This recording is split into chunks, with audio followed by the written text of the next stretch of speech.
analysis is simply having too much information. I mean, it's very common to be overwhelmed with the financial information that you have associated with the analysis of a corporation. So we left off here.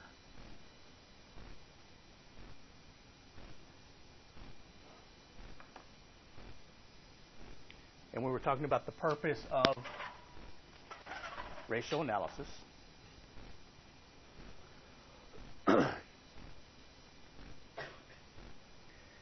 And one of the examples that I use, one of the things that I like to, as we're going through and looking at this, for example, we talked on the last time we met about how ratio analysis gives us an idea of how well a company's doing. It puts our numbers into a usable format. For example, if we're comparing two corporations and we say each corporation made $1 million in net profit, well, that's fine. That tells us how much total net profit that the corporation made. But what if one corporation made $1 million of net profit with $10 million worth of assets? So use those $10 million worth of assets to create the $1 million. The other corporation used $100 million worth of assets to create only $1 million. Okay, and so just saying $1 million in profit doesn't tell us a lot, but saying something like, what is the company's return on its assets? Whereas in the first example, it would have been 10%. The second example, it would have been a 1% ROA. That makes a big difference. And it also helps us highlight weaknesses and strengths. A lot of times when we're looking at financial ratios, we tend to concentrate on where is the company doing poorly? Where are they having problems? But we also need to look for where's the company doing really, really well? Because if we can take that knowledge of why are they doing well in a certain area and then transfer that to where they're doing poorly, we can perhaps improve the ratios of the entire company. Not just one set of ratios, but all sets of ratios. Now, as we go through the analysis, I'm going to have a lot, you're going to see this a lot, where it says that ratios are basically industry specific, or it depends on a company's industry as to what is a good or bad ratio. And that's because, as we're looking here at different types of industries, we've got computers, we've got building materials, groceries, merchandise. You can see that some of the ratios here are completely different. For example, if you're looking at, let's see here. Okay, let's look at the inventory turnover ratio of Lowe's, which everybody knows what Lowe's is. This is a home, pretty much building materials business. So they have a lot of lumber and a lot of tools and a lot of nuts and bolts and screws and nails and that type of thing, versus a company like Whole Foods. Lowe's inventory turnover, which means how many times throughout the year do they go through their inventories, 3.7 times per year. Whole Foods is 25.6 times per year. But both of these companies could be really, really good corporations. Why would you say that Whole Foods has a higher inventory turnover ratio than Lowe's? Okay, so they sell things more frequently, but why do they sell things more frequently? They're perishable. Okay, not everything in Whole Foods is perishable, but when you have things like bread and milk and meat, those things, you can't keep them around. They can't sit on the shelves for 2 years. I mean, you have to sell them. You have to turn over your inventory. So you might not make a lot of profit on what you're selling. A loaf of bread may not be a high profit item. A gallon of milk may not be a high profit item. But if you sell lots of gallons of milk, you can make a lot of money. Whereas if you're Lowe's and you've got 2x4s sitting there, or 2x6s or 2x10s or sheets of plywood, I mean, it's probably not a good idea. You don't want it to stay there forever, but if it's in a dry, temperature-controlled environment, it can stay there a long time, and nothing's going to happen to it. It's going to be just as good today as it is next month or 3 or 4 months from now. So depending on the industry, some of the ratios are going to change, and they can be different drastically, and it's still a really good company. Okay? Now, these are some things that we call cautions for using ratio analysis. So just some things to be aware of as you're going through and calculating different ratios. Some of these are just common sense. For example, number 1, it says that ratios that reveal large deviations from the norm merely indicate the possibility of a problem. What that's saying is, if you're comparing your company's ratios to the industry average, and there's a difference, it doesn't mean there's a problem. It simply means maybe you want to look further into this to see if there is a problem. So you can't just jump to conclusions. And that sort of goes hand in hand with number 2, which says do not rely on a single ratio to tell you about the quality of a company. We just can't pull out one ratio, the times interest earned ratio, the return on assets ratio, the inventory turnover ratio. And if it's a lot different than your competition, maybe a lot worse, we can't simply make a blanket statement and say this is a really bad company. Okay, I'm not going to invest my money in this company. It's very similar to you going to the doctor. You go to the doctor for a physical exam. The doctors are going to do what? Take your blood pressure? What else are they going to do? What are some of the basic things they're going to do when you go in for a physical? What? Heart rate? Okay. Heart rate. What else? Oxygen levels. What else? There's one key thing. Weight, height. What about body temperature? They're going to take your, that's one of the first things they're going to do, take your body temperature. And what is the average human body temperature? It's supposed to be 98.6. Okay? Mine never is exactly 98.6. It's either less than or more than, but it's supposed to be on average 98.6. So let's say that you've been feeling a little bit under the weather, you got a little sore throat. You go to student services over here, health services, and they take your temperature, and you have a temperature of 100.2,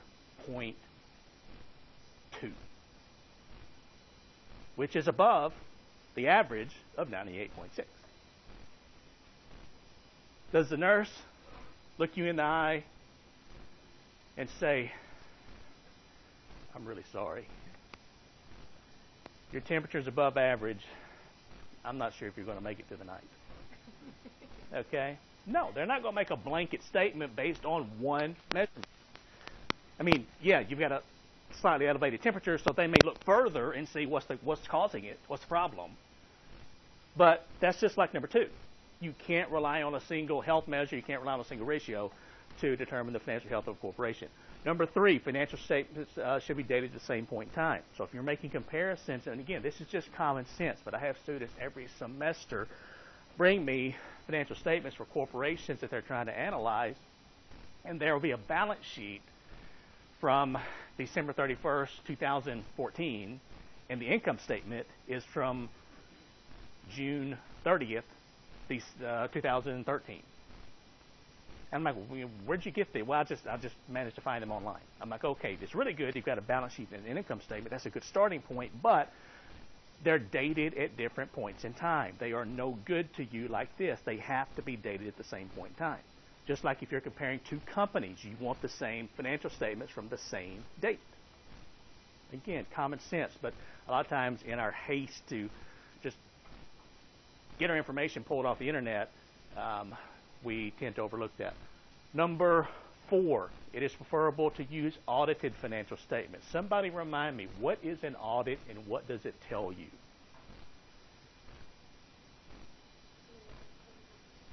An analysis of a company. Okay. Anybody else want to add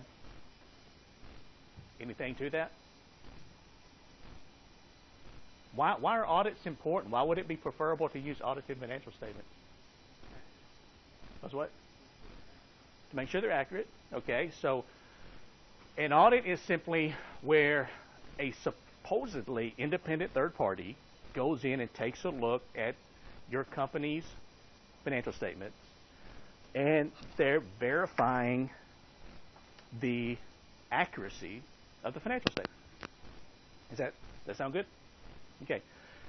In the perfect world, that's how things would be. Every customer, every financial statement that you see would be audited by an independent accounting firm.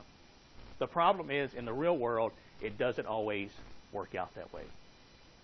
For example, if you're a loan officer and you're working in rural western Kentucky or West Tennessee or southern Illinois, and you've got business customers who come to you, maybe they've got a small family business, you're not going to see a lot of audited financial statements on which to base your loan decisions. So you have to really know your customer, you have to know their business, and you have to be able to determine, basically looking at the financial statement, yeah, that's probably pretty accurate, or no, it's not accurate. And if you know your customer well enough, you can tell that. Okay? But in a perfect world, we would have audited financial statements. Number 5 says financial data should have been developed using the same methods. So that means if you know this, and sometimes it's tough to know this, but if you're comparing two companies, it's best if they use the same inventory method. Last in, first out, or first in, first out. It's best if they use the same depreciation methods, whatever that method might be. And then number 6 says inflation can distort your results. And what that simply means is that if you're looking at the profitability of a company during a very high or very low inflationary period, it can make you look more or less profitable simply based on an increase or a decrease in prices when the company's really doing nothing different. Okay? It's simply inflation causing the company to look better or worse. Okay, so things to keep in mind. And then as we're looking at different types of ratio analysis, we've got some listed here, and then there's more than this, but these are the 3 major types. The first is called cross-sectional analysis. And this is simply where you're looking at multiple companies at the same point in time. So we may be, analyzing 10 banks as of December 31st, 2014. And what this allows us to compare our companies with industry averages. And these are really helpful to us. Number 2 is what's called a time series analysis. This is where you're looking at one company over multiple time periods. And so with time series, we're looking for trends. Positive trends, negative trends, flat trends, whatever. And then the third is what's called panel data or combined analysis. And we're simply looking at multiple firms over multiple time periods, and this tends to be the most useful because it allows us to use the most data points possible.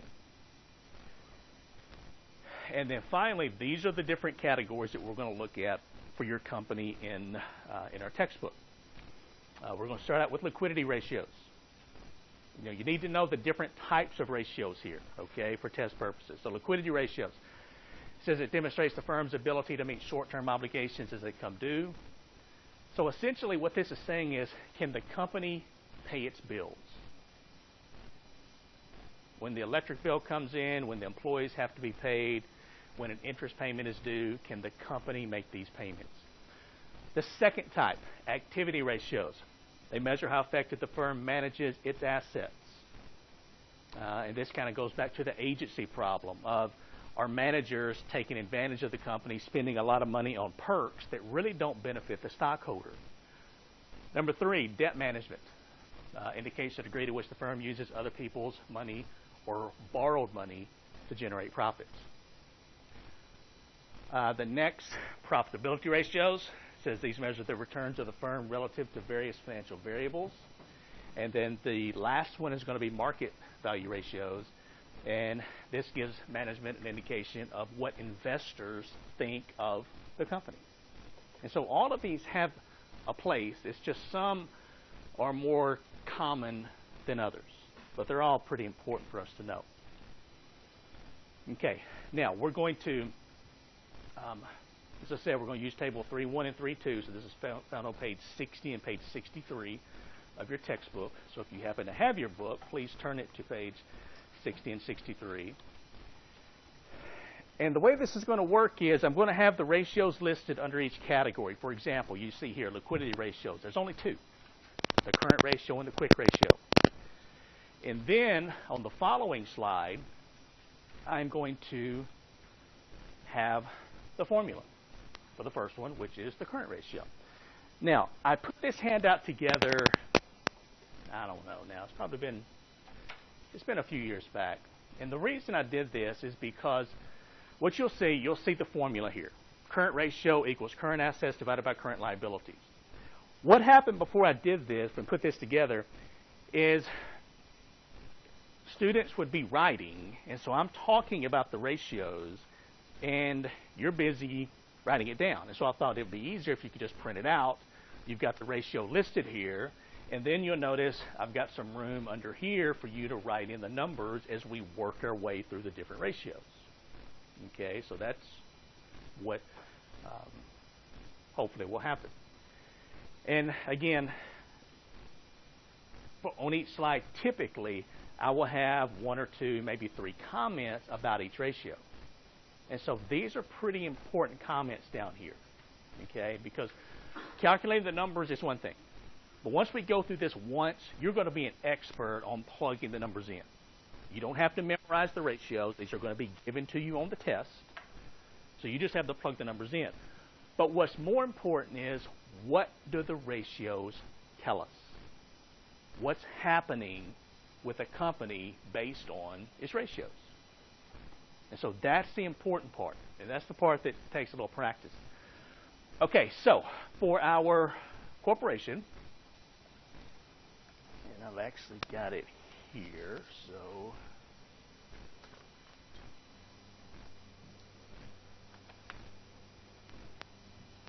can I just a minute?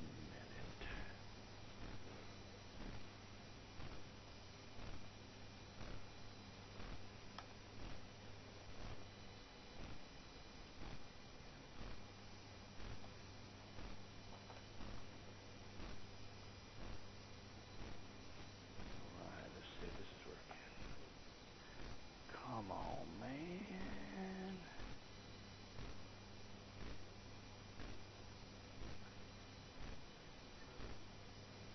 Okay, this could be really ugly if I try to do this with a cursor. I may just do it on the board.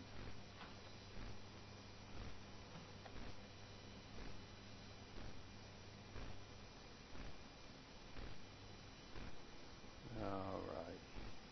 You'd think something would work. All right, okay. Let's what we're going to do is we'll start with our first ratio. So this says the current ratio, current assets divided by current liabilities.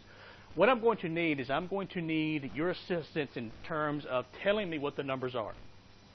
Okay? So open up your book to page 60 and 63. We need to find current assets and current liabilities.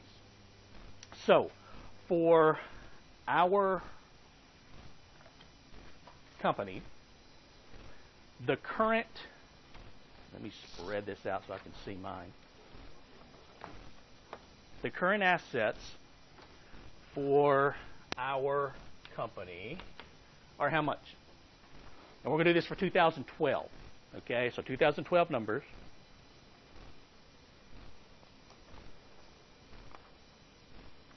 Now you can't be shy here, okay? You've got to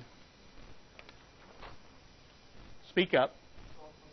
1223. Okay, so where do we find that? Balance sheet, top of the balance sheet, about the fifth line item down. I want to make sure everybody is following me on this of where we're finding this information. So 1223 divided by current liabilities of how much? 620. So if you look on your balance sheet, go down to liabilities, about the fourth line item down, you will see current liabilities. And 1223 divided by 620, if you have a calculator, please take it out. And I've got some spare calculators up here if anyone needs one. 1223 divided by 620 equals 1.97. 1.97 times is how we read this. So what this tells us is this company has 1.97 times as much in short-term assets, things that it owns, as compared to short-term liabilities, things that it owes other people. Okay? So is this good or bad? We really don't know. There's a couple of comments here. It says a measure of the margin of liquidity is a good rule of thumb is 2 to 1, but again, it can change among industries. Okay, so the current ratio. Now, this is also a good time to help you out with something if you've got a new calculator or if you know how to change it on the calculator you have with you. I want you to set your calculator to 4 decimal places. If you've got the BA2 Plus, the Texas Instruments BA2 Plus, I can walk you through this. Okay, it's pretty simple.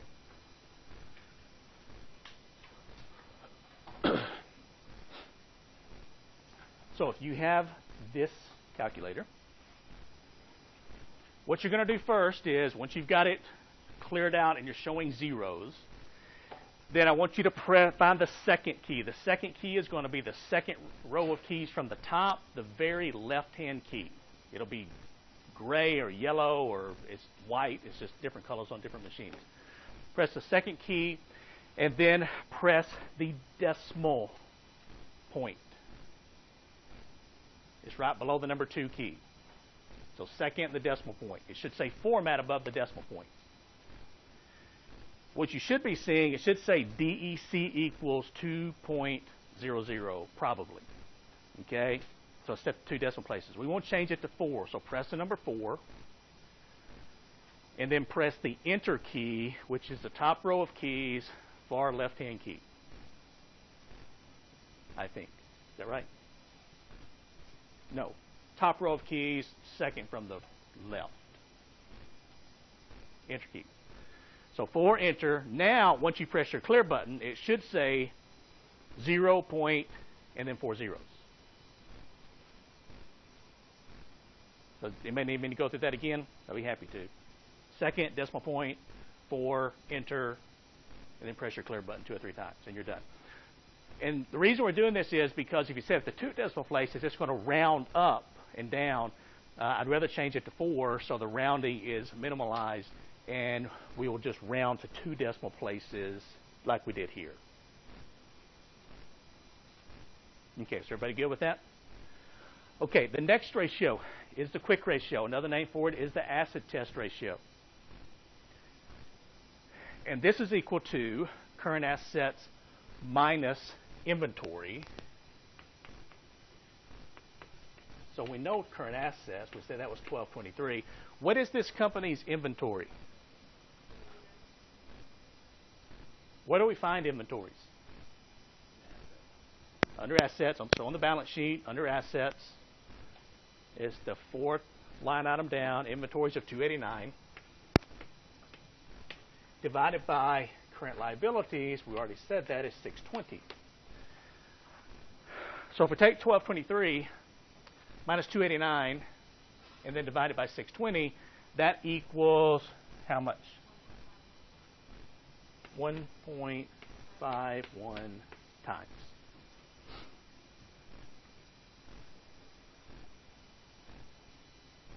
And what it says here, it says inventories are subtracted due to their illiquid nature. Could somebody please help me out with that statement? What does that mean?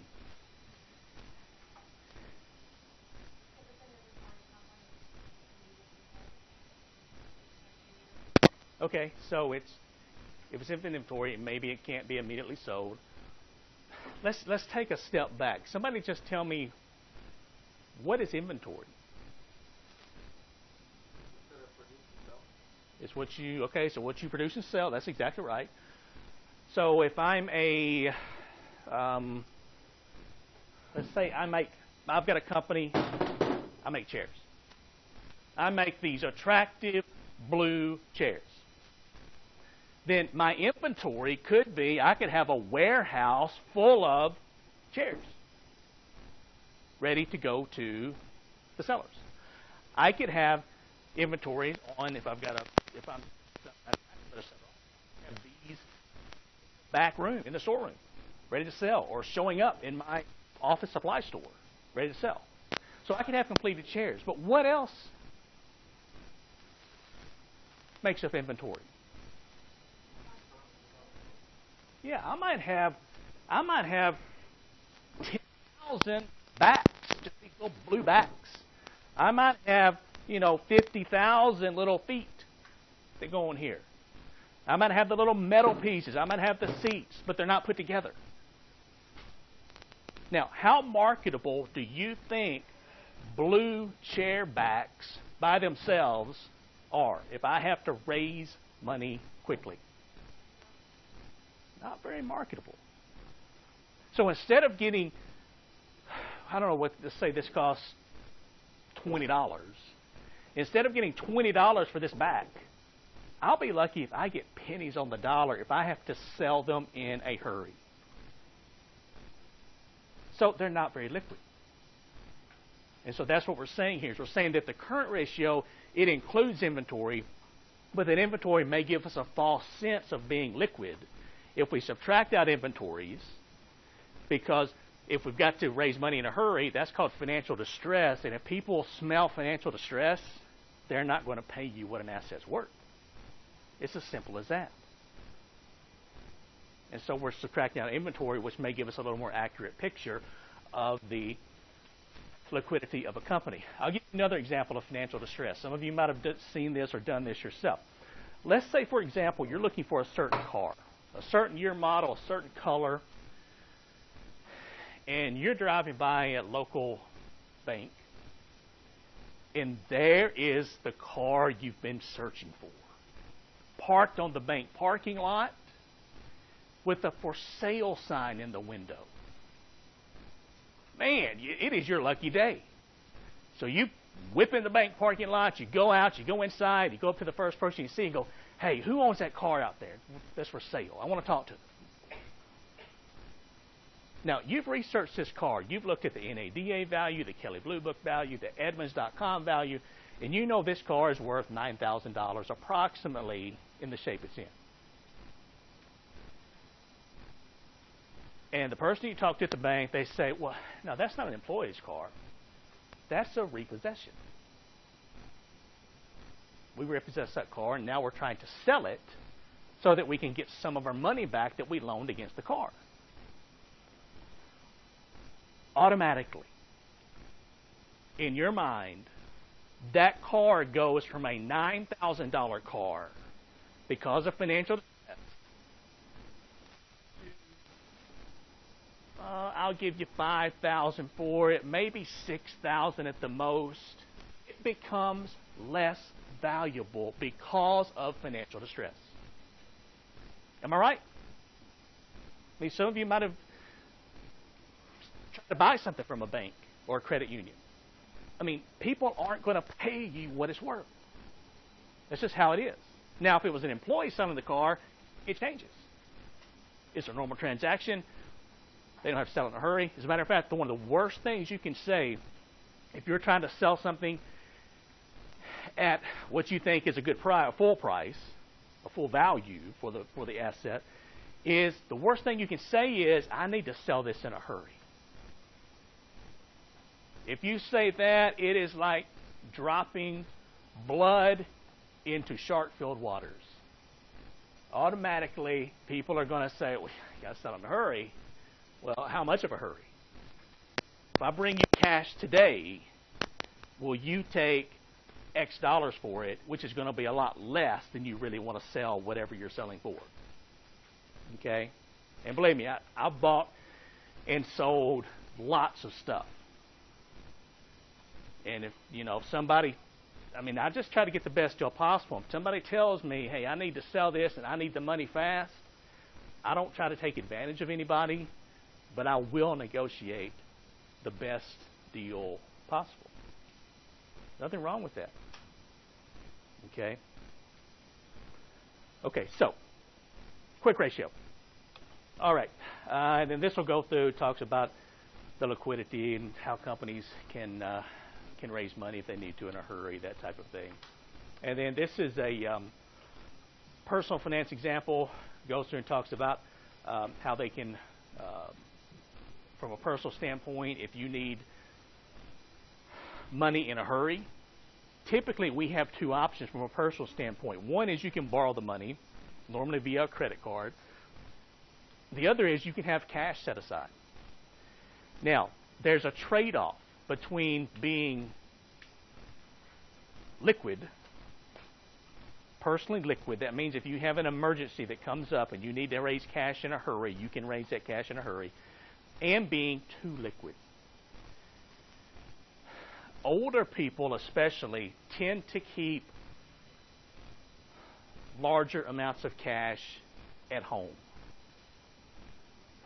This is how they do things on average. But what is cash? If you've got cash, let's say it's hidden under your mattress, what is that cash earning for you in terms of a return? Nothing. And if you had it invested maybe in the stock market, then you might be earning a positive return, or if it's this last month, a negative return. But you could be earning something on it. So there's a liquidity trade-off that we all have to kind of come to terms with and decide how much money do we want to keep on hand versus how much do we want tied up in investment. Companies do the same thing. Too much money on hand means you're losing out on some return. Not enough money on hand means you may have some liquidity issues because you can't get to your money fast enough. And that's just something that all of us have to make a decision on. All right, the next set of ratios, activity ratios. There's a few here. The first one listed is what's called the inventory turnover ratio. And it is equal to cost of goods sold divided by inventory. So let's see if I can get this squeezed in here. Okay, so our company's cost of goods sold for 2012 is how much? 2088. So where do we find the cost of goods sold? This financial statement. Income statement. So if you go to the income statement, you'll see sales. Then right below that, we subtract cost of goods sold. And how much was it? 2088. So 2088 divided by inventory, which we said earlier was 289. And so 2088 divided by 289 equals how much? And I like to get the whole room involved here. Okay. How much? 7.22. So 7.22 times per year. This company goes to its inventory 7.22 times per year. Again, is that good or bad? We don't really know because, as we looked at earlier, that can vary widely among industries. And we can't say just from this one ratio. Okay, the next one is what's called the average collection period. It's equal to the accounts receivable divided by average sales per day, which is equal to accounts receivable divided by, if we want average sales, that's not given to us, so we have to take the annual sales and divide it by 365. What does 365 represent? Number of days in a year. Occasionally, you may run across this ratio, and instead of 365, the number 360 will be used. Now, we all know there are not 360 days in a year. So why would we use 360 instead of 365? Okay. I'll take what you both said. 360 is easily divisible by 12 months in a year. It corresponds very nicely with a 30-day month. And so it just makes things a little bit easier sometimes. Now, the point I'm trying to make is whether we use 365 or 360 doesn't really matter as long as you're consistent with its use.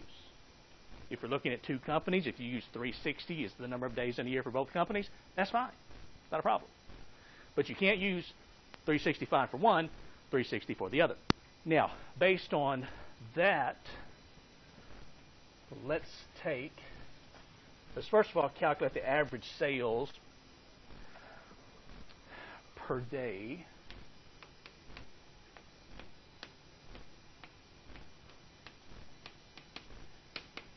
So to do that, we're going to take annual sales, which that's going to be the top line of your income statement, which is 3,074, divided by 365. And so what is 3,074 divided by 365? How much? 8.42? So 8.42. Okay, so that's our average sales per day. Now, if we go back up to the top here, we're going to take the company's accounts receivable. And somebody remind me, what's the definition of accounts receivable? Money coming into your company. You've sold something on credit. You expect it to be paid by your customers. And the accounts receivable for 2012 are how much? 503. So if you go to the balance sheet under assets, short-term assets is going to be the third item from the top.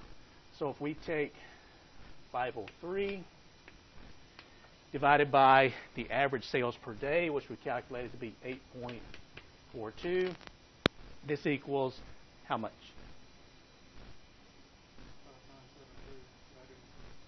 5. So 59.72.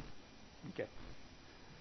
So 59.72 days. So this company's average collection period is 59.72 days. So when it sells something to a customer, it takes that customer almost 60 days to pay for that item. Now again, is this good or bad? We don't really know at this point. This can also be called, well, I'm not getting that right now. We'll talk about that a little bit later. But this is useful for comparing or looking at a firm's collection. You know, how efficient are they at collecting money that's owed to them? And it depends on, if this company has a 59.72 day collection period, if it has a 60-day collection policy, it's doing pretty good. If it's got a 30-day collection policy, then customers aren't paying in a timely manner, which could cause some problems. So again, we don't really know at this point. Okay, the next one, the average payment period. Equal to accounts payable divided by average purchases per day, which is equal to accounts payable divided by the annual purchases divided by 365. Now, we're going to run into a couple of problems here. One is we don't have a line item for annual purchases. It's not there. It's not on the income statement or the balance sheet. Now, you could work on it long enough. You might be able to back your way into it, but we're going to take a shortcut here. We're going to say that the annual purchases are equal to the cost of goods sold multiplied by 0.7. That's just going to be our substitute. So if we take our cost of goods sold, which we said earlier were 2,088, multiplied by 0.70, that equals how much?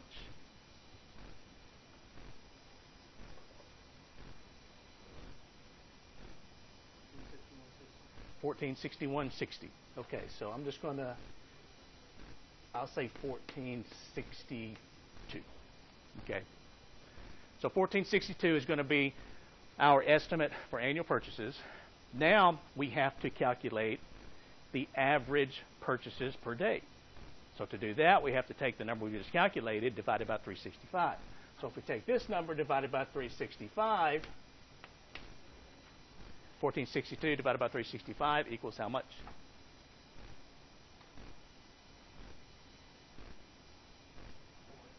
How much? 4? 4.0? 4.0 even. 4.01. 4.01. Okay. Now, we are down to our last step, which we can move up here to the top, and we can say the average payment period is equal to accounts payable divided by the average purchases per day. And so the accounts payable for this company are how much for 2012? 382. So 382 divided by 4.01 equals how much? How much? 95.26. 95.26 days. So what this tells us is it takes this company 95 days to pay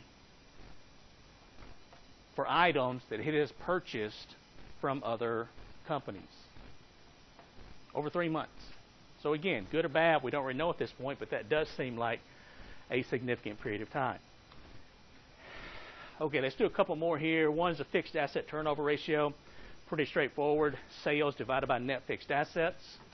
Let's see what we do here. So we already said that the company sales were 3,074. Now notice it's called sales revenue. It means the same thing. Divided by net fixed assets, which are how much?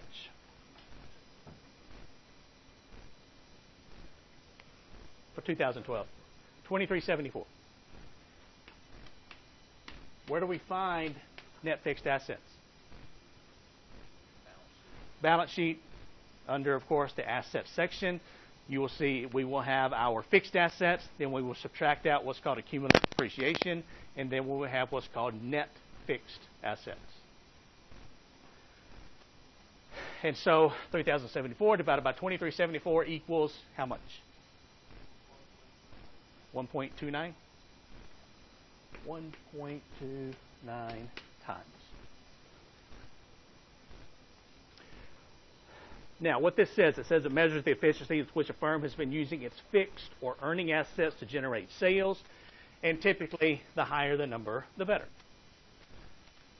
There's a second statement here that says firms with newer assets, newer fixed assets, which means they were more expensive and have less accumulated depreciation, will tend to have a lower ratio, a lower fixed asset turnover ratio. Somebody explain that to me, please. What does that mean?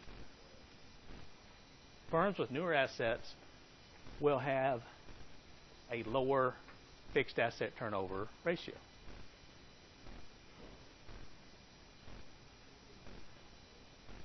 Goes what?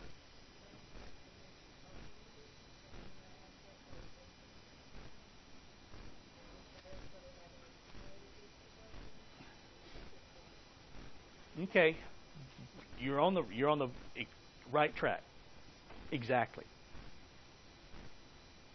Look at what makes up the ratio. We've got sales and net fixed assets. Now, let's take two companies. One company's been open a year. The other company's been open for 20 years. They're exactly alike. Their sales are exactly the same. The only difference is the company that's been open for 1 year, its assets have not taken much depreciation. So the accumulated depreciation is going to be small, which means the net fixed assets, the denominator, is going to be a large number. Whereas the company that's been open for 20 years, they've fully depreciated a lot of their assets. They've taken a lot of accumulated depreciation, which means their net fixed assets is going to be a smaller number. So no difference in the productivity of the company. It's just the age, and firms with newer assets will tend to have a larger number here, which means they're going to have a smaller ratio. That's the only difference. And then finally, we've got total asset turnover, sales divided by total assets. So you can work that out yourself. We take sales of, do it real quick, 3,074. Divided by total assets of 3,597, and that equals how much?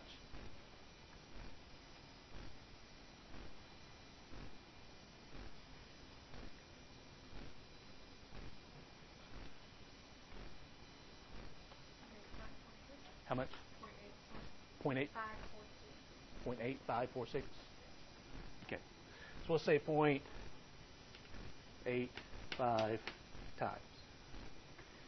And again, this tells us the efficiency with which the firm uses all of its assets to generate sales. And again, this is a good place to look for the agency problem. All right, so that's a good stopping point. We're ready for debt management ratios. On Thursday, we will finish up. Oh, let's vote on the test really quick before you leave.